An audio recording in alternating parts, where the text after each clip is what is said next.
언젠가 강아지가 거울 속에 보이는 자신을 보면서 흠칫 놀라는 장면을 포착한 동영상을 본 적이 있습니다. 고개를 갸우뚱하기도 하고 또 때로는 짖기도 하는 그런 장면이었습니다. 사람들은 그게 이제 강아지가 자기가 비치는 건 줄 모르기 때문이라고 말합니다.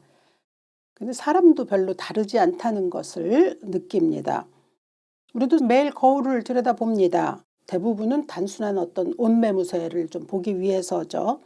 저 같은 경우도 요즘엔 거울을 보면 그냥 그곳에 한 노인이 있다는 것을 발견할 뿐입니다.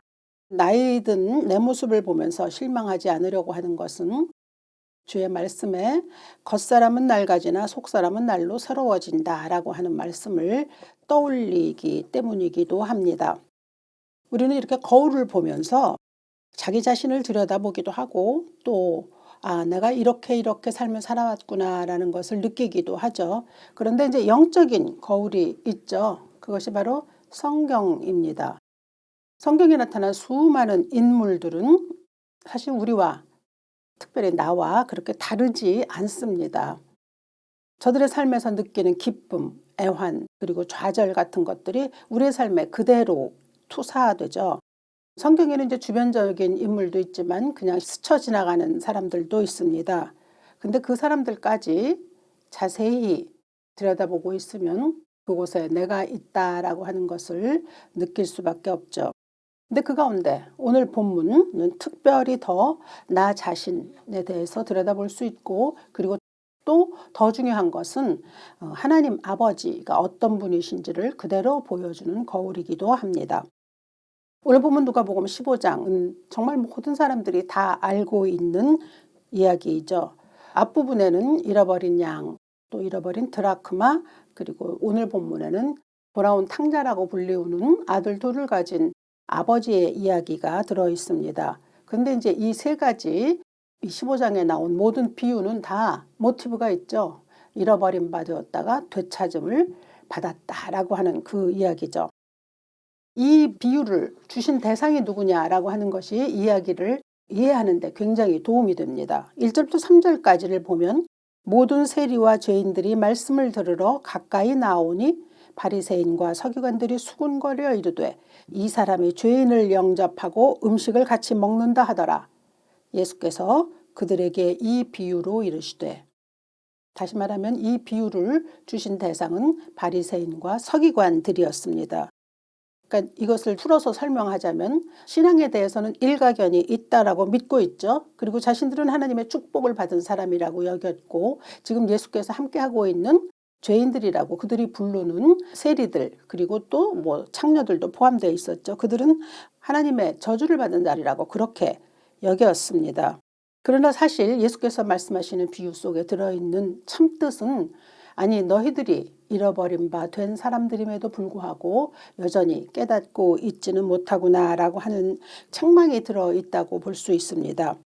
그러니까 오늘 우리가 이제 살펴볼 이 이야기에서 바리새인과 서기관들은 뭐 큰아들하고 함께 같은 선상에 있는 비유라고 한다면 둘째 아들하고 또 같은 맥락에서 해석할 수 있는 것이 바로 그 시대의 죄인이라고 불렸던 세리들 또는 뭐 창녀들 같은 죄인이라고 볼 수 있습니다. 그러니까 그 둘에 대한 묘사가 아주 자세하게 들어있는 부분이 오늘의 본문이죠.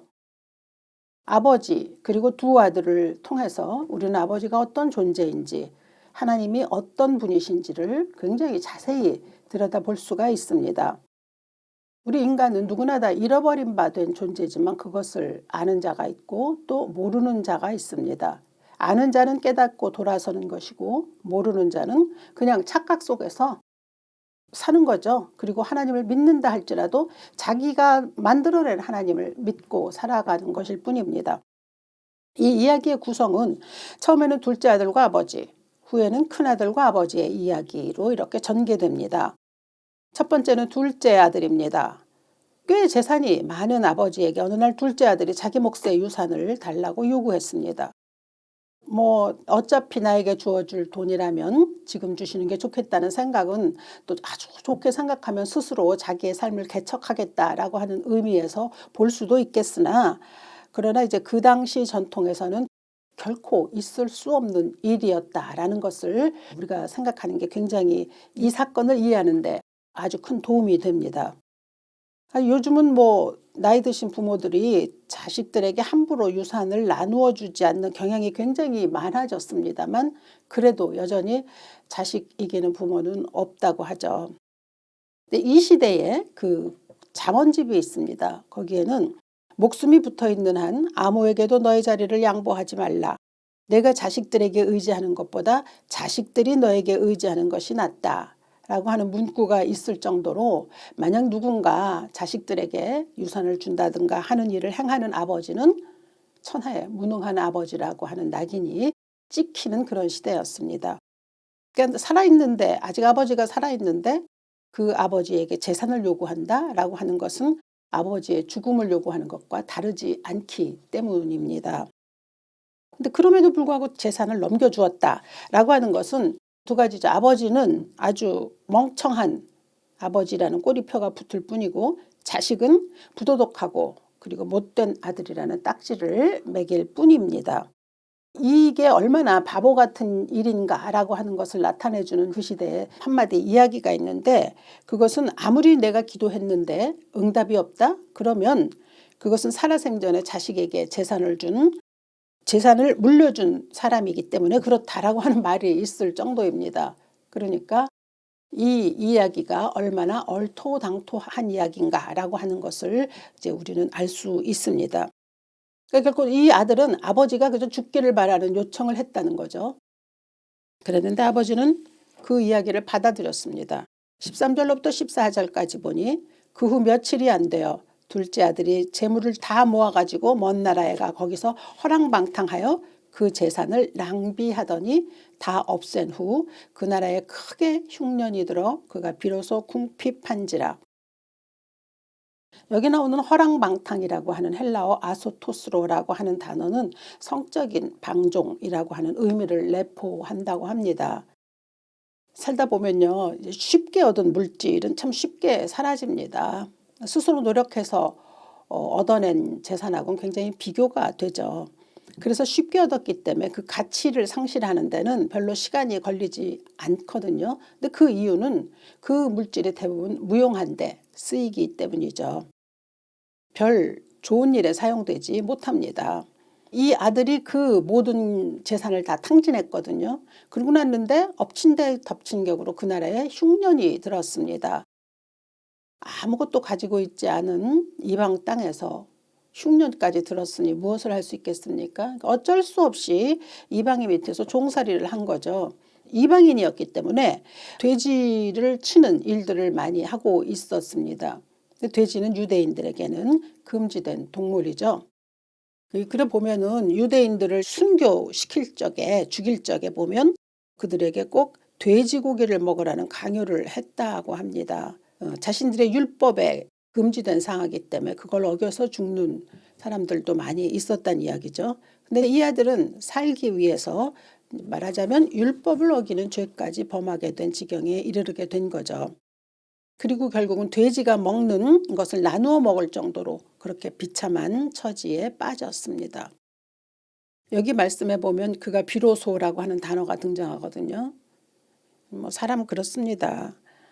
높은 자리에 있을 때 뭐 또 먹고 살만할 땐 잘 모르는 일들이 있죠. 그러나 비로소 낮아져서 어떤 구렁텅이에 빠졌을 때 그제서야 이제 위를 바라보게 되는 그런 경향이 있죠.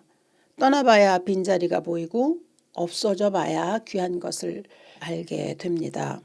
근데 이제 문제는 이때 어떤 결정을 내리느냐가 중요하죠. 그것이 그리고 그의 운명을 결정합니다. 17절 18절을 보니 이에 스스로 돌이켜 이르되 내 아버지에게는 양식이 풍족한 품꾼이 얼마나 많은가.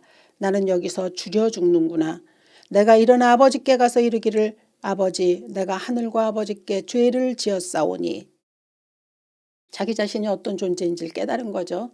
그리고 천만다행스럽게 이 아들에게는 생각난 것이 있고 내가 의지할 곳이 한 군데 있다라고 하는 그 인식이 있었으니 그것이 돌아갈 아버지가 있다라고 하는 점입니다. 그래서 그 아버지가 있다는 사실이 그로 하여금 일어서게 만드는 거죠. 이제 장면은 아버지에게로 옮겨갑니다. 20절을 보니 이에 일어나서 아버지께로 돌아가니라. 아직도 거리가 먼데 아버지가 그를 보고 측은히 여겨 달려가 목을 안고 입을 맞추니. 그러니까 아버지가 이 아들이 떠난 날부터 얼마나 그 마음에 가슴앓이를 했는지 또 얼마나 오랫동안 기다렸는지를 암시하는 문장이 아직도 거리가 먼데 이 아버지가 나와 있었다라고 하는 그 묘사입니다. 이 아버지는 그 시대의 전통을 어겼다는 이유로 모든 사람들로부터 손가락질 받고 살았음이 틀림없습니다. 명예심도 다 잃고 있구나라고 하는 그런 비난 속에서 살아가고 있는 아버지이거든요. 그러니까 사람들은 손가락질했죠. 하지만 아버지는 이 자식이 떠난 이후로 한 번도 단 한 번도 그 자식을 떠나보낸 적은 없었습니다. 그리고 꼭 다시 돌아오리라고 믿는 그 가슴앓이, 그것을 우리 부모된 우리는 좀 이해할 수 있습니다. 세상에는 속 썩이지 않고 자랑스럽게 자라주어서 부모를 기쁘게 한 자식도 있지만 매번 부모의 가슴에 못 박는 자식도 있습니다. 주위에서 그런 일들을 많이 보죠. 그렇지만 우리 모두가 서로의 자식에 대해서만큼은 함부로 말하지 않습니다. 그것은 그만큼 우리 부모된 사람들이 자식에 대한 마음이 서로 공감대를 형성하고 있기 때문입니다. 아무튼 이 못질을 했던 자식이 돌아왔습니다. 그리고 아버지는 아들을 보자마자 달려갔습니다. 제대로 하자면 아들이 달려가 그동안 속을 썩였던 것을 회개하는 것이, 그리고 아버지께 엎드려야 하는 것이 인지상정이죠. 그런데 본문의 아버지는 아버지가 달려가서 아들의 목을 안고 입을 맞췄다라고 기록해 놓고 있습니다. 굉장히 감동적인 장면이기는 합니다만 이건 역시 그냥 감동적인 부분만 볼 것이 아닌 것이, 당시 사회 전통에 비하면 이 아버지가 한 행동은 있을 수 없는 일이었다는 거죠. 그러니까 모든 성경 말씀은 사실 그 시대의 맥락에 맞추어서 우리가 이해해야 합니다. 그 시대에는 정말로 아주 위급한 일이 아니면 노인들이 달리는, 뛰는 일은 없었다고 하죠. 더군다나 목을 끌어안고 입을 맞추는 일은 결코 일어날 수 없었던 그런 사회적인 전통이고 인식이었다고 합니다. 근데 특별히 입을 맞추다라고 하는 이 단어입니다. 이것은 누가복음 7장에 예수께서 바리새인의 집에 계실 때 한 여인이 예수의 발에 입 맞추고 향유를 부은 그 사건에서 쓰인 단어하고 동일합니다. 그 여인이 예수께 입 맞췄다라고 하는 표현이 등장하지 않습니까? 근데 그때도 그 모습을 지켜본 바리새인들은 불평했습니다. 비난했습니다. 이 비싼 향유를 붓다니 이것으로 가난한 자를 돕는 것이 훨씬 더 유용하지 아니하냐, 이렇게 말했거든요. 그때 예수께서 그들의 태도 그리고 여인하고 함께 비교해서 날카롭게 그들을 책망하셨습니다. 그런데 이 누가가 같은 단어를 사용한 거죠. 그 여인의 입맞춤, 그리고 이 아버지가 아들을 향한 입맞춤.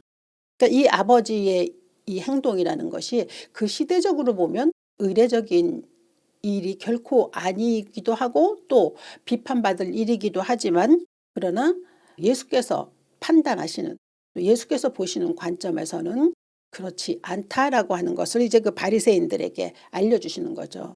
너희들이 그렇게 끔찍하게 여기는 전통, 뭐 또 사회적인 어떤 관습, 이런 것에서 벗어났다라고 하는 거죠. 아무튼 그렇게 예수님이 인정하시는 단어를 사용했다는 거죠, 누가가. 그러니까 이건 의도적인 거라고 볼 수도 있습니다. 그렇게 해서 아버지는 신이 나서 잔치를 벌였죠. 그리고 이야기는 이제 큰아들에게로 넘어갑니다.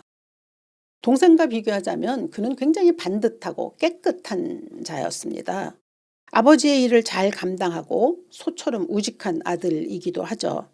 그가 동생이 돌아온 것, 그리고 잔치가 벌어진 것, 그것도 그는 밭에서 일하는 바람에 그런 일이 일어났다는 것을 알지 못했습니다. 근데 집에 돌아와 보니 뭔가 일이 일어났거든요. 그래서 무슨 일이 일어나고 있는지를 자신만 소외된 거잖아요. 모르고 있는 거잖아요. 그래서 결국은 그가 종에게 물었어야 했습니다. 자신이 그 가정의 장자이거든요. 그럼에도 불구하고 자기만, 뭐 쉽게 말하면 왕따를 당한 거일 수도 있죠. 그리고 또 모든 일의 전말을 종에게 물어서 알아야 했다는 것이 굉장히 기분 나빴을 것입니다. 더군다나 일어나고 있는 그 일이 그 자기가 생각하기에는 못나고 그리고 방탕하고 죄인에 불과한 동생이거든요. 근데 그를 위해서 잔치가 벌어졌다라고 하는 것이 그 아들을 폭발시키기에 충분했던 것이죠. 그에게 있어서 그 동생은 그저 방탕한 생활을 하다가 염치 없이 부끄럽게 비겁하게 돌아온 죄인일 뿐입니다. 그리고 그 동생을 향한 화가 당연히 아버지께로 향하죠. 그래서 29절에서 말합니다. 내가 여러 해 아버지를 섬겨 명을 어김이 없거늘 내게는 염소 새끼라도 주어 나와 내 벗으로 즐기게 하신 일이 없더니. 여기에도 또 이제 단어를 가지고 우리가 해석할 수 있는 어떤 그런 빌미가 있는데, 섬김이라고 하는 단어는 노예처럼 살았다는 뜻을 포함합니다. 그러니까 자신이 아버지 밑에서 일했던 것은 노예와 같았다라고 하는 속마음이 드러난 거죠. 내가 종처럼 일했습니다. 아무나 보상이 없었거든요 라고 하는 불평입니다. 그런데 하물며 다 가지고 나가서 다 없애고 돌아온 저 동생을 향하여서 송아지를 잡아주다니. 그러니까 그로 인한 그 마음의 상처, 모욕감이 보이기도 하고 또 이해가 가기도 합니다. 내가 그 입장에 있었다면 어땠을까라고 하는 생각을 보면 충분히 그것이 가능하죠. 그렇다면 우리가 한번 생각해 보겠습니다. 아버지는 둘째를 더 귀하게 여긴 것일까요? 보통 우리 사는 세상에서는 열 손가락 깨물어 아픈 손가락 없다라고 하는 말도 있지만, 반면에 대부분 부모에게는 못난 자식이 더 캥기는 법입니다. 그래서 아픈 손가락이라고 하지 않습니까? 그래서 이 아픈 손가락을 향한 부모의 마음이 전달되다 보니 자식들에게 있어서는 분란이 야기되기도 하고 또 다툼이 형성되기도 하죠. 그렇긴 하지만 이것이 부모의 어쩔 수 없는 마음입니다. 그래서 우리들 보통 인간들은 때로는 자식을 차별하기도 하죠. 그걸 부정할 수는 없을 것입니다. 다 똑같다고 하지만 그래도 조금씩은 다른 게 있기도 합니다. 그래서 약한 자를 향해서 그 편에서 이제 대변해 주기도 하는 게 또 그것이 여러 가지로 갈등을 일으키지 하지 않습니까? 근데 오늘 이 말씀에서 예수께서 전하시고자 하시는 말씀은 우리의 아버지, 우리 하나님은 결코 그런 분이 아니시라는 것을 전해주고 계신 겁니다. 32절을 보면요. 아버지가 이르되 예 너는 항상 나와 함께 있으니 내 것이 다 내 것이로되 라는 말이 나옵니다. 아버지가 아들을 향해서 얘야라고 불렀다는 거거든요. 근데 이 표현 역시 그 시대의 아버지 상으로는 적절치 않은 말입니다. 그러니까 맞아떨어지지 않는 거죠. 고대에서는 그 남성적인 위계 질서가 있거든요. 그래서 아들을 향하여 가지고 있는 애정이 있어도 과시되는 법이 없습니다. 그리고 언제나 거리가 유지되는 거죠. 이것은 오늘날도 부자간에 이런 일들이 일어나고 있는 집들이 많이 있죠. 근데 그 시대는 참 오직했겠습니까? 근데 그 아버지가 아들을 향해서 말하죠. 얘야 하고 아주 다정하게 불렀다는 거죠. 그러니까 내 아들아 라고 부르는 것이며, 이어서 나온 표현입니다. 내 것이 다 내 것이 아니냐라고 했거든요. 그러니 따지고 보면요. 내 것이 다 내 것이다 라고 하는 말보다 더 큰 그 아들을 향한 애정이 있을 수는 없습니다. 그러니까 이 이야기는 아버지가 둘째 아들을 더 사랑했다거나 아니면 그 둘을 비교했다거나 라고 하는 것을 나타내는 말이 아니라는 뜻입니다. 아버지는 극적으로 돌아온 아들이 한없이 기뻤습니다. 그래서 잔치를 열었죠. 그렇다고 해서 그것이 큰아들을 덜 사랑한다는 뜻은 아닙니다. 우리 인간들이 툭하면 하는 실수, 자식들을 향한 비교 이런 것을 우리 하나님 아버지는 하지 않으신다는 거죠. 그저 각자 살아온 삶의 여정에 따라 일어난 일들에 대해서 대처하시며 똑같은 사랑으로 온전하게 골고루 그것을 베푸시고 사랑을 쏟으신다라고 하는 것이 이제 이 이야기에 들어있는 중점이죠. 둘째 아들로 인해서 그 아버지의 명예는 땅에 한없이 말할 수 없이 떨어졌습니다. 제가 아까 쭉 설명해 드린 것처럼 그 당시는 그랬거든요. 그러니까 그 당시에 있어서는 안 되는 일들을 아버지는 아들을 향해서 그대로 다 행했을 뿐입니다. 그랬지만 아들이 돌아왔기 때문에 그 땅에 떨어진 자존심 아무 상관이 없었던 것이죠. 큰아들은 그냥 곁에 있어 주었지 않습니까? 그게 말할 수 없이 고마웠기 때문에 자기가 가지고 있는 걸 그대로 다 내어줄 정도로 감사함을 아들에게 표시하고 있습니다.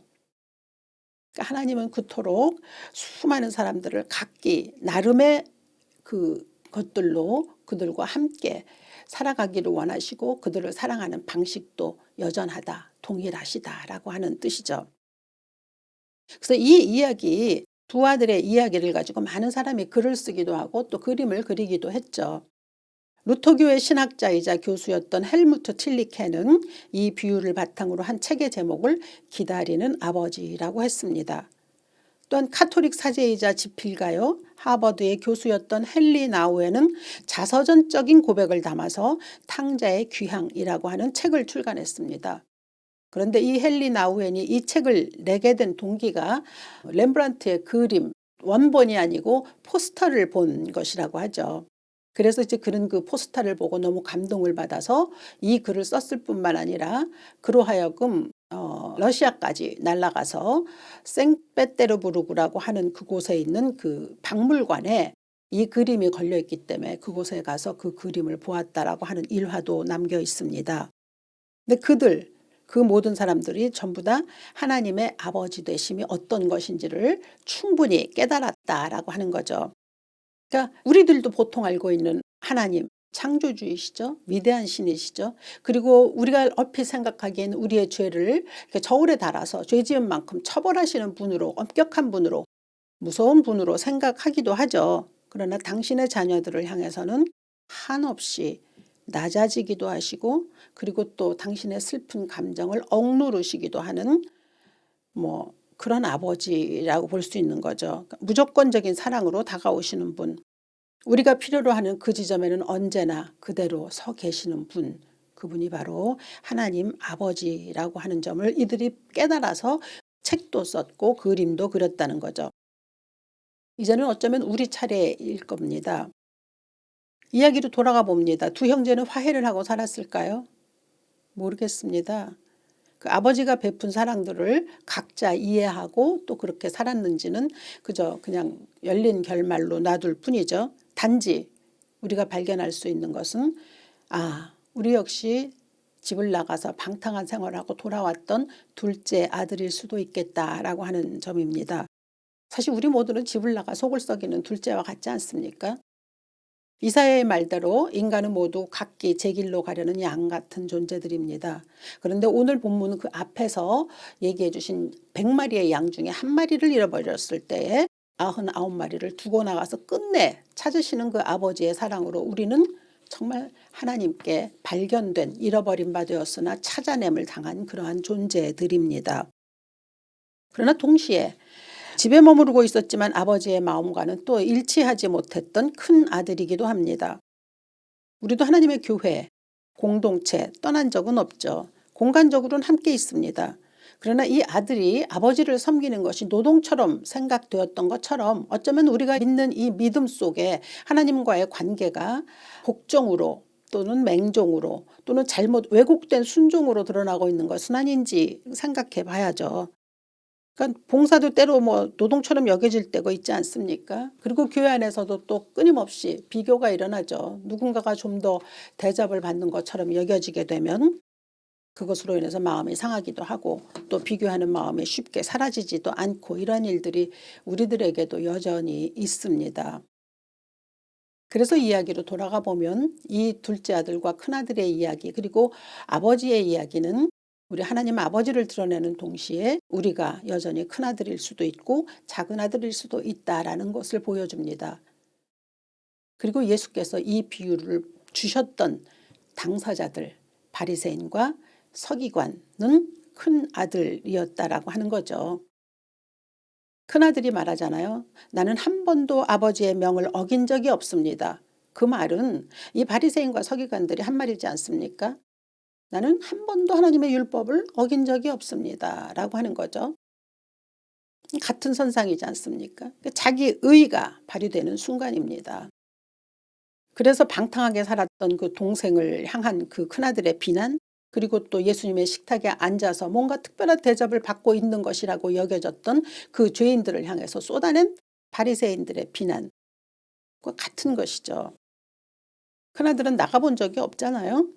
그러니까 돌아온다는 게 무엇인지 잘 모릅니다. 그러니까 그가 동생을 향한 아버지의 조건 없는 사랑과 용서를 이해하지 못하는 것은 자신이 그렇게 용서받은 경험이 없기 때문이기도 합니다.